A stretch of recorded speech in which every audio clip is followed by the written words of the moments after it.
there's been nights where we've had some of our regulars who are, kept this place going through the pandemic, and we always try to make sure that we take really good care of them, and we've locked the doors and had private parties once we could start doing things to say we support everything that you did. And, at the level of intoxication that some of us had got to, it was surprised at how gregarious everyone still was, despite so many different views and opinions on all the things that are affecting us and creating obstacles in our lives. So it's amazing. I think a craft beer brewery is a place of calming. Yeah. It's a safe space.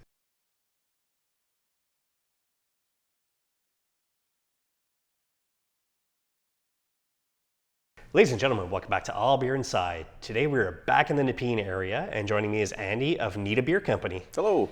Hi, thank you very much for taking time out of your schedule to speak with us about Nita and the brand and everything that's going on. So Andy, what's the beer story? What led to the creation of Nita? Oh geez, I've wore many hats and still do, but I used to be a professor at Algonquin College in the electrical trades program, and they brought me on while I was an electrical contractor. Running a business, and like in many places, if you don't have tenure, you're the new guy, you get the worst courses to teach.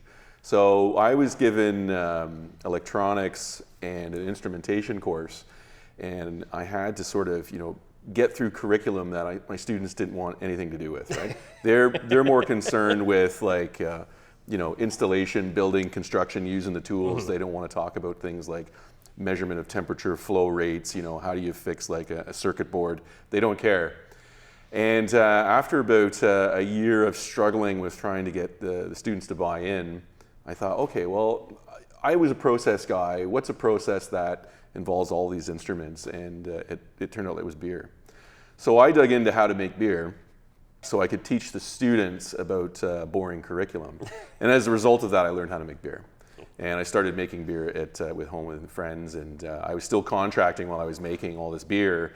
And I would go to job sites with the other trades, and I would share it. And I started to become good friends with a lot of the people I worked with. We always tended to always be working together. And they were like, "Geez, guy, like why don't we open a brewery? Like this is some good stuff." Yeah. And at that time, I mean, we maybe had like 5 or 6 breweries in Ottawa, so it seemed like, there's lots of room here to sort of grow a business. But as we were ramping into the industry, it seemed like everybody, somebody threw fertilizer on Ottawa, and all of a sudden you've got like this, a lot of breweries now. I find Ontario in general too, like the amount of breweries now is ridiculous. Like, we went to a beer spa, and I'm like, what? Like, never thought that would exist. It's crazy, and just. Quebec's trying to keep on pace with us too, with you guys too. I know we're a less population, but there's a lot of breweries now in Quebec too. So when it's wild, again, a lot of times when I'm out and about hanging out at other breweries, they're always like, "Andy, why aren't you a member of like OCB, or is it OBC, whichever, Ontario Beer Coalition?" Yeah.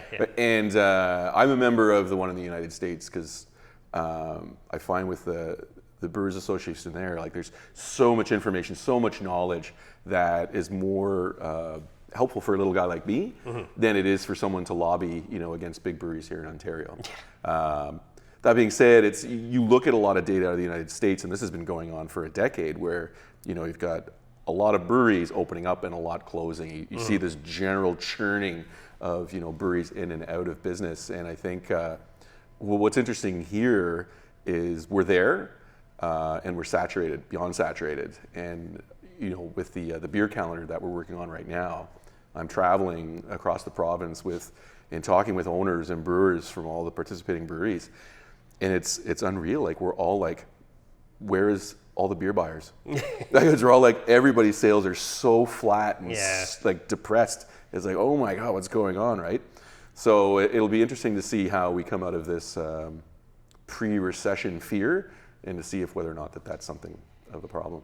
Yeah, I mean, I feel alcohol in general is almost like the stock market, where it's kind of has its up and down. So maybe we're coming down to a lull, but the important thing is you guys survived the pandemic, which I think was the big thing, and now I guess it's just coasting until things hopefully pick back up again? Because people should have been supporting local this entire time. There's no question about it. Yeah, I mean, what we lost were a lot of restaurants, which, made up a good percentage of our business. And so it was like pivot, right? That's the word everybody used. And we found ways to get our beer into people's hands through different channels, which ended up being a good exercise because we ended up selling less beer and we made just slightly less revenue than we did the year before.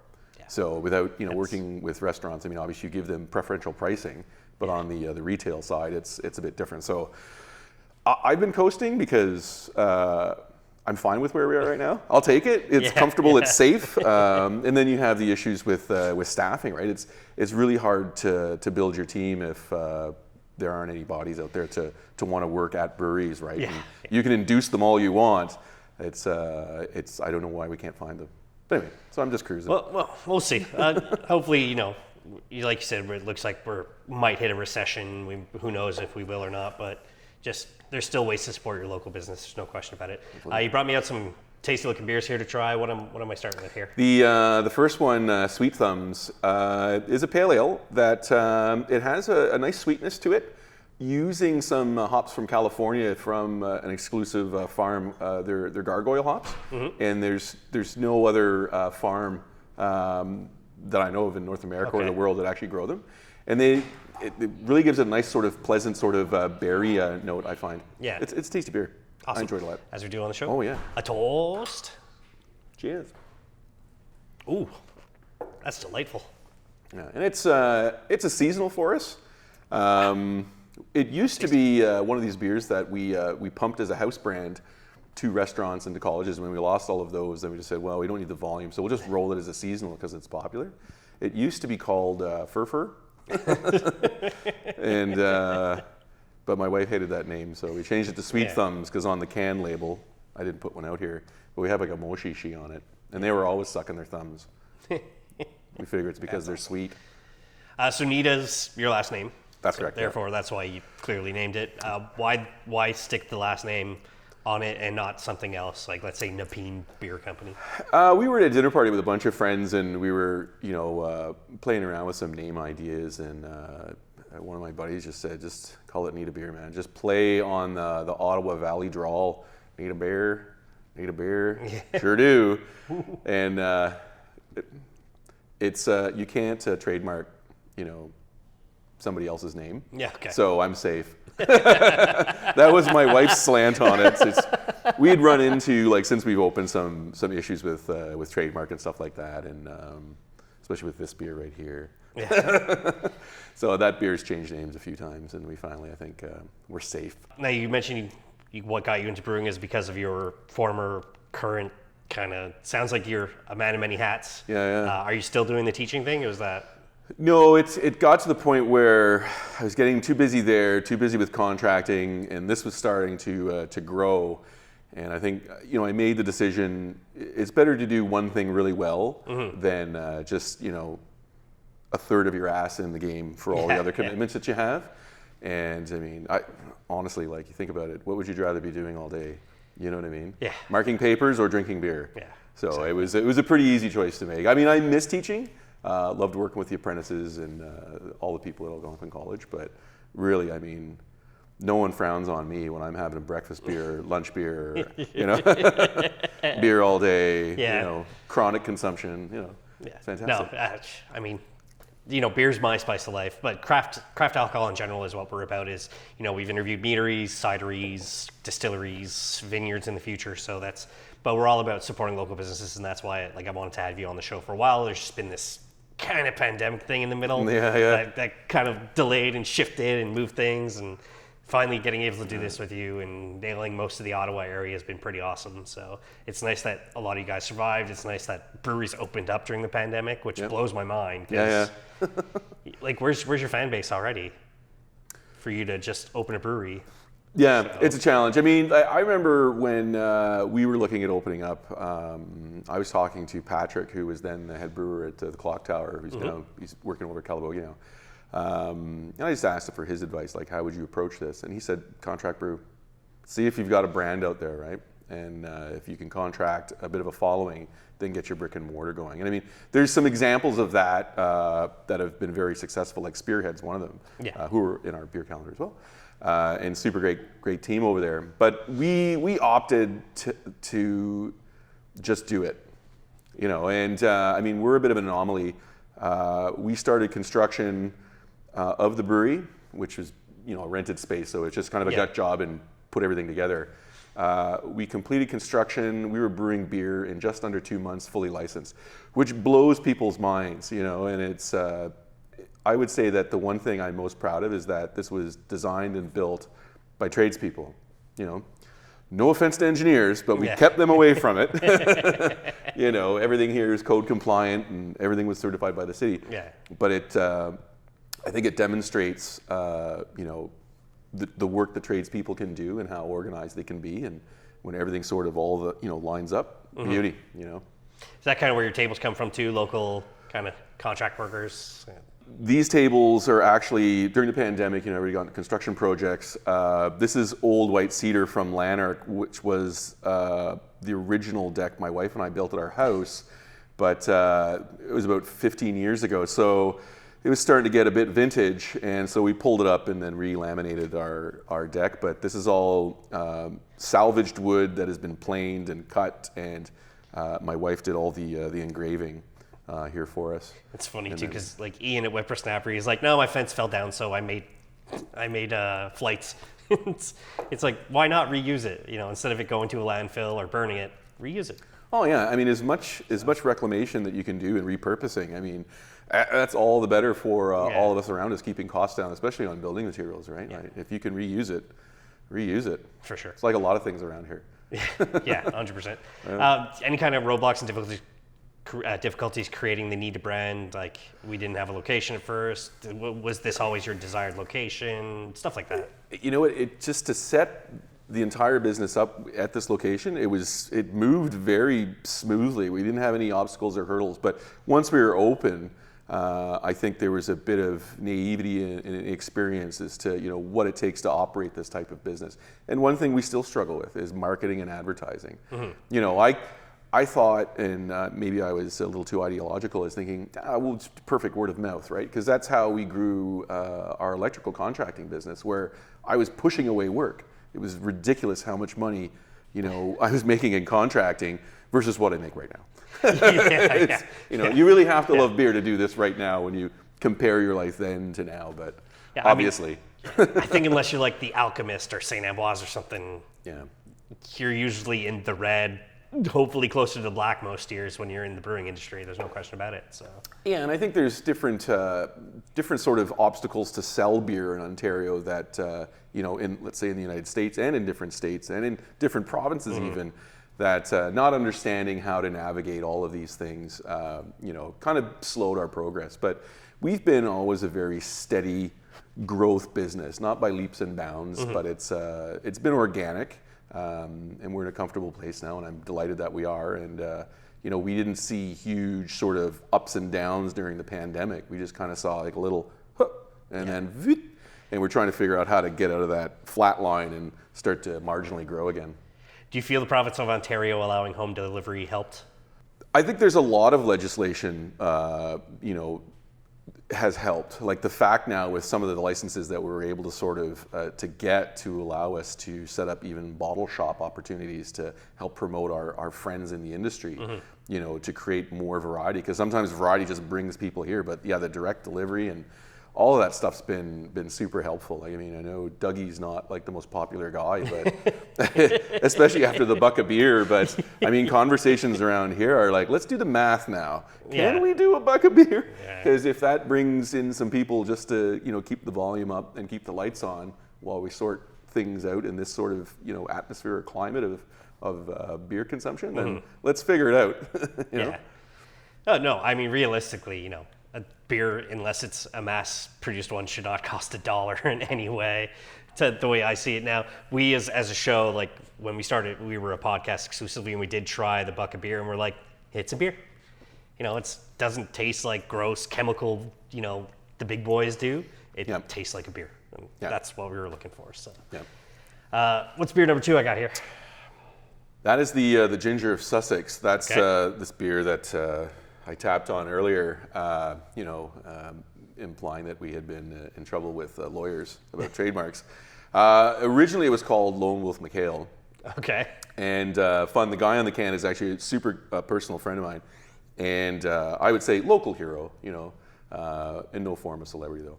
And he's a super awesome guy, and he does photography, or he's the personal photographer for our seated prime minister. I won't get into partisan politics here, but I mean, the reason he got on the can, and it has nothing to do with politics, is, I mean, as he's flying around the world with our prime minister, he's grabbing all kinds of crazy beers. Yeah. And he's a huge craft beer enthusiast. And he's helped us out like many a times before, like with taking photographs here at the brewery and stuff like that, pro bono. But he's drinking, so he's getting paid. Yeah. But He's getting paid in beer. I mean, it's not a bad payment. I've been invited to a couple of parties where, he's there with one of his good buddies, and, he brings me in, and we've got all this beer in front of us. And for hours, we're tasting beers from all over the world. And I thought, man, you are just a star. You get a label, man, Yeah. for bringing me in on this, because like that's incredible, insight, and some beers are almost a muse. Like you could drink a raspberry lemon sour, but then the wheels start turning. And think, well, maybe I can do like a lime, mango goes or something, right? Because it's inspiring to be able to get all that kind of beer in front of you. But out of all the beers that he'd ever shared with me, my favorite one was from Quebec, from Asbestos, in town Asbestos. And there's a craft brewer there. The name eludes me now. Is much brain damage over the years. But I remember he was saying the story behind the growler was that they were taking water out of the asbestos mines and filtering it, and then using it to produce this white IPA. Which was delicious. Yeah. And you could never, there's no chance you could ever get that beer again, because they were told you're not allowed to do that. They've been barred from ever going back to the mines or whatever that had filled in with water. But I was like, that was a great beer. That's a great story. And and that's exclusive. Like, not many people got to do that. I was happy I was one. And we'll see if I have like some type of gastro issues in the future, but let's hope not. Yeah. I know that the name's escaping me, but I think the label is kind of a hammer and a pickaxe on the logo. Yeah. They only sell in growlers in Quebec right now. I'm 90% sure who it is, but because it's like a brewery in asbestos. How does that work? Like, isn't the water poison? So, well, I bet it's bad for your lungs, I hear. Speaking of your logo, what made you stick with kind of the two hops and that design with the hex, more or less? Well, it's not proud, but to say this, but I mean, as a trades guy, like you're on the job sites a lot, and you always see truck nuts. I've never had them on any of my vehicles. Let's be 100% clear. I thought they were hilarious, but it's something I certainly wouldn't want on my vehicle. And that inspired the two hops. Okay. The balance of the label, like I was sitting around drinking a lot of imported beers when I was sitting down with our designer, who was a local kid. He actually worked on the Kitchissippi brand. Okay. And I was looking at Fax beer, and I kind of like that axe head shape. That's through the center of their logo. I thought, I don't want to do that, but I kind of like that sort of contained. Got the name of the brand there, and it's contained, and then you've got some other stuff around it. To me, that kind of like popped. And so I said to the Andre, I said, this is kind of what I want to do, and he came up with that. And I said, yeah, big hops on there too, because it takes some big hops, I think, to make this leap of faith into an industry that you got to figure out as you go. Same guy worked on your can labeling, or is that a good number of them? Our 1012 label he worked on. He did our OPA. He did our ginger. And then the last time we've actually paid someone to do a label was for our pineapple sour, which at the time it was. You guys ever been to Elgin Beer Project? And one of the owners, Scotty, that was his girlfriend, who was an artist. Okay. He's a bit of a local legend in craft. He was great at supporting when he was at Aaron Maloon and Elgin Beer Project, like all us little guys. But anyway, he ended up getting on the can here. He's a little rascal chewing on his finger, Yeah, I'm still missing. I think I'm missing still about 300 Ontario craft breweries because Ontario, like Quebec, it's a gigantic freaking province. Oh yeah. So there's a lot of room. I mean, even in Quebec, like we have Oval, and it never makes it back past Quebec City into Montreal because just the beer's so popular. Yeah. And that is a 12-hour drive to the ocean in the Gaspésie. Yeah. But people go and buy beer, and I go, oh, sweet, you're going, bring me some back. And they're like, no, my trunk is full of my beers. So like, I'll remember that. So, yeah. Well, I think that's interesting about the Elgin Beer Project, you know, I can float them a little bit here, is what they did is they said every craft brewery in Ottawa will buy some of your canned beer, and they're just a can bar. And so if you wanted to go get like a good selection of Ottawa craft beer, like that's the one place to go. I do like that concept, and that's a big thing, and he shows with your advent calendar is you guys are all about supporting each other, and that's the important part is it is friendly competition. Yeah, I'd like to make slightly more money than you this year, but at the same time, I want you to succeed. So. I've never been, I want to make more money than you. I just want to make enough to keep survive. the lights on, paying the bills. Yes. You know what I mean? And let's figure out how we can grow together. Let's raise the tide somehow. But yeah, I mean, this is probably the most fun collaboration that I've done where we work together to create awareness about each of our brands. Like some of the bigger guys, like they're in the calendar, like a lot of people know who they are already. But it's awesome that they said, yeah, we're going to let you participate, or we're going to join this effort and let you sort of introduce yourself to some of our followers as well, right?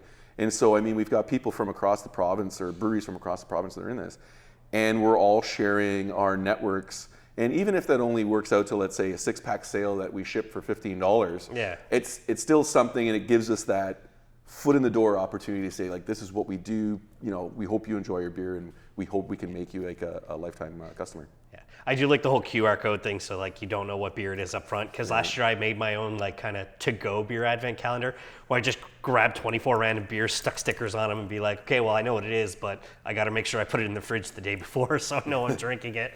Or like the whole follow us online, and that's got to be huge too. Is grabbing that online crowd. And I do find craft beer drinkers are a little more like, that's how I discovered you, was because of Jordan St. John's website with all the Ontario breweries. That craft beer drinkers are a little more technically inclined when it comes to the internet and all that stuff like that. So, and they're looking for an adventure, like craft beer enthusiasts, and I'm still one too. My advantage is I generally just bring some of my beer to another brewery and say, can I trade some beer with you? You know, but I'm still always looking for, you know, exciting new beers to try. You know, that could be like my next muse, right? Or I'll steal your recipe, and because it was so good, I got to do it, right? It's that's fun, but it's the calendar's a hoot because.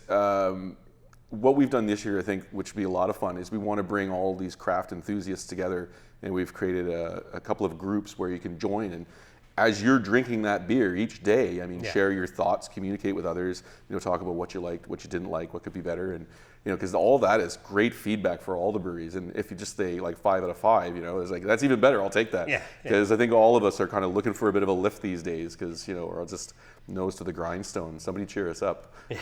Just got to avoid some of the toxicity of the internet, though. Sometimes. Oh yeah. Well, we didn't work with Twitter on any of this stuff, so it's we're staying away. Speaking of collabs, have you brewed any beers? Have you made a local recipe for a restaurant? Like, what are some other collabs you've done? The calendar, that's it. Okay. You know what I mean? And but there's one collaboration. Like, I've talked to a lot of breweries over time. I said, hey, you want a collaboration? I love you guys. And they had been through so many collabs. They're like, I don't see any value in doing this. Okay. And they pitched their reasons for why, and so I said, okay, I don't want to push you to do it, but at the same time, I was like, I'd still really want to do one with you. Yeah. But now, in where we are, I would really love to do a collab with 5 Paddles.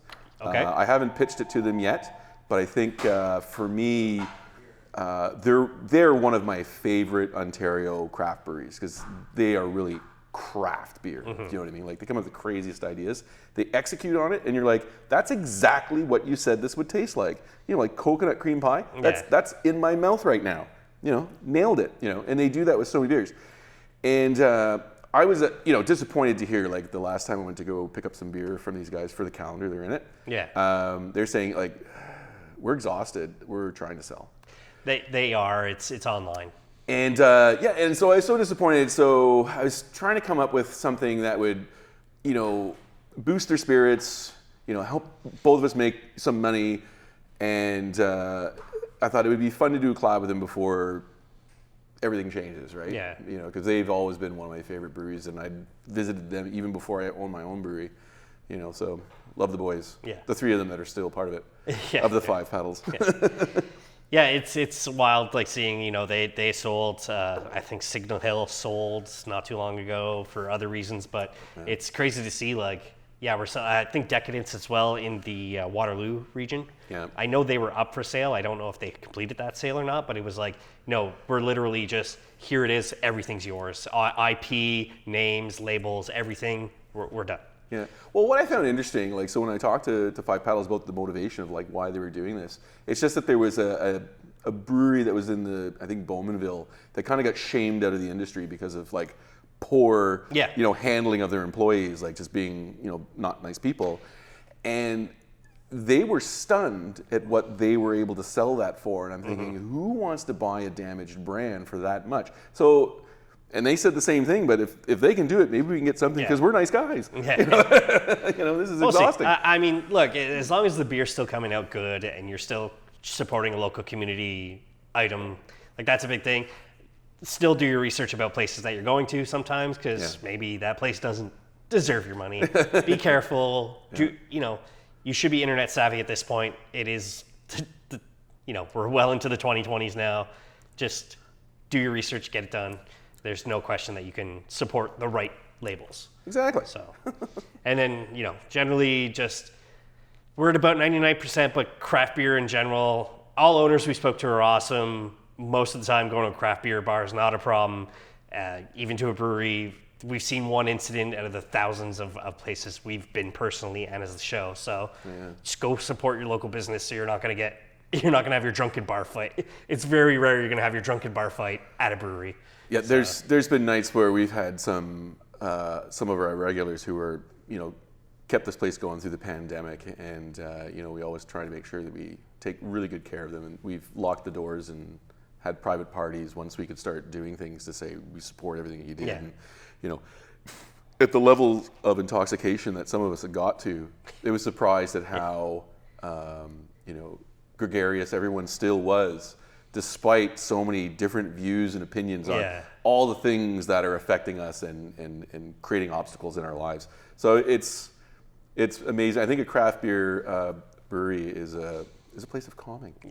It's a safe space. It feels like it's, anyway. Because I know in Quebec especially we don't have it anymore, but the local neighborhood kind of pub, it's very rare now. Yeah. It feels like it's trying to make a comeback. I'm not sure about Ontario. Like, I was in Cleveland a couple of years ago, and it looked like a house, and it was a bar. I'm like, huh? Cool. So I'm like, this is a joke, right? Like, this is some bootlegging moonshine stuff, and it's like, no, that's the local neighborhood pub. I love it. And I find we've lost that in Canada. It inspires me because my wife often says I spend too much time here. So I usually try and get out of here at a reasonable hour. So I'm home with my three kids, and they're helping to make dinner, and, you know, but they generally will run off and play their video games, and my wife generally goes to bed early. I'm thinking, why don't I have a speakeasy in my basement? Yeah. We're on to something. Yeah. I mean, speaking of that, like, you're clearly a very busy person, wife, kids, but let's say that 2 weeks opens up and you and the wife can take off anywhere and take that beercation that you've never taken. Where are you going to try beer from the rest of the world? Oh, shit. You know, I would probably go to Costa Rica and not even care about the quality of the craft beer. I'll be slamming crystals on the beach and appreciating them for the delicious rice lager they are. Probably rice and corn lager mostly. Yeah. I think for me, if I don't have to include my family, if I could go and do a trip myself and bring my kids when they're old enough to drink, I would get them to Oktoberfest, and in that area, obviously, because my dad was German, and I haven't taken the boys there yet. My dad recently passed away last year. Sorry to hear that. So all the boys are very interested more now in, you know, where do we come from? What are we about? Yeah. And I think that would be an awesome trip, especially when they can drink. Hit the Oktoberfest, hit like a bunch of local craft breweries around there, and, you know, we've downloaded Babbel, and I'm brushing up, and the boys are learning German, and I think by the time we're let's give it about 2 years when everyone can drink, because you only have to be 14, so that gets the youngest guy across the line. Then nothing like a beer at a McDonald's. Yeah. Then that'll be awesome. 2 years to be fluent. We're working on it. That sounds like the dream, as you know, a white Anglo-Saxon, like European guy is just Germany and most of Europe. That's the dream, really, when you think about it. Oh, yeah. What's the third beer I got here? That's our OPA IPA, which originally started out as the Ottawa Pale Ale. Okay. And I kept playing around and bringing up the alcohol to get out of Pale Ale status and brought it up to IPA. And the reason I felt like I had a little bit of freedom to do that was that what was originally supposed to be Ottawa's Pale Ale became OPA. Because my kids at the time when we opened the brewery were quite young, and my dad was still kicking it. We call them OPA. Okay. So they thought that I made a beer called OPA, and we started calling it OPA. Everybody called it OPA, and I thought, well, let's just keep it as OPA then. And on the can, my dad's made it onto the label. He's just sitting back there. He's frowning on me. My dad's he's classic. Like, I stole a lot of his beer when I was growing up. And he always had like a lot of imported German stuff. He was a proud German. He loved his German beers, and he always kept them at cellar temperature. So I learned to appreciate, like, if you're gonna drink a beer, the only way to know that it's good is to drink it at room temperature. Yeah. Like, that will manifest a lot of things that are wrong with a beer, but it'll also exhibit all the things that are great about a beer if it's good. And but I've always been a big volume drinker, and my dad's seen that through my life. And he used to always say, Andy, why do you drink so much? Maybe you just have a tea or something. So I know even today he's like, oh, geez, Andy, you're slower down there, bud. Where's that tea or that water with a twist of lemon? As would you. Yeah. A toast. Ooh, nice, light, crushable. Fantastic. Oh, watch out, 6.8. 6.8. Okay, so I wouldn't say this is a gateway beer in any way. That is something I do like to ask. So you have the macro drinker come in. What's this craft beer stuff? What's that gateway beer? It's what I'm drinking right now. It's Nita Light, and I've parked it here by the growler. We've had customers coming in, like some regulars. Like, I think the lowest alcohol beer that we've got that's not fruited or sour would have been our Hans and de Hosen, which is our lager. I think it was around 4.7. And we have regulars coming in saying, I could drink that all day while I'm here, but could you do something a little bit lighter? I said, yeah, I'll knock off a 0.5%. 4.2 is pretty crushable beer. Like, it is, yeah. So we came up with Nita Light, and I'm drinking it. I drink that now all through the day. I'll pepper it once in a while with one of our bigger IPAs just to get a little bit more flavor impact, just to enjoy like hops. But the reality is, like, I mean, you can't drink more than 1 or 2 IPAs an hour, right? I don't know what the average person's doing, so I'll just keep drinking light beers to get me through, and every once in a while I'll treat myself if someone pops in to say hi. Yeah, I learned quickly during the pandemic drinking heavy IPAs alone in my basement. Surprisingly, you get drunk pretty quick. That's true, yeah. You can get in some like rabbit holes there on the Twitter. Look out. Yeah. No, thankfully I just get drunk and play video games as a 43-year-old adult male. It's it's like, okay, I can enjoy this. I can, kill some Nazis or whatever on my screen. The worst kind of people. Did you see that new VR helmet that was designed? I saw that on the news, and it's you put it on, and there's like 3 spikes that are sit here, and there's charges on them. And this is a real thing. That if you lose in the game, you die. The charges go off and shoot you in the head, and it kills you. Like, there is an option for virtual reality games. It's Extreme Ready Player One. Yeah, I was like, who is making this? Right? It's like, this seems so unreal, but I hope it's fake, but knowing the internet would be real. It's wild, like the stuff that comes out now. It's it's just going on the internet, and it's like, what do you mean people are into? Nope, I'm gonna click off that. I think it was Chris Red during Saturday Night Live is like, treat life like you would treat Pornhub. If you don't want it, don't click on it. That's it. So it's a perfect saying to say. Yeah. What I like to ask as well is, I come here, I pick up, let's say, your case or 6-pack or whatever, friends in the area that you definitely suggest I check out. Friends in the area, like you mean breweries? Even restaurants, people who have good local food, farm to table type stuff. Like, One of the ones that have stuck around, Brassica. They're out on Richmond or Wellington, whatever. It changes names as you drive down it, so it's on one or the other. But Brassica's amazing. Maggie, she used to manage and own the Allium, and when the Allium burnt to the ground, she went over and worked with Brassica. Everything there is amazing. I've had several meals from them during the pandemic because they were doing pickup and delivery. Yep. Breweries, if I wasn't drinking my beer right now, and this guy's been the hardest little rascal to get into our advent calendar, but fuck, do I love Tooth and Nail, man. Everything, like the guy is just gold.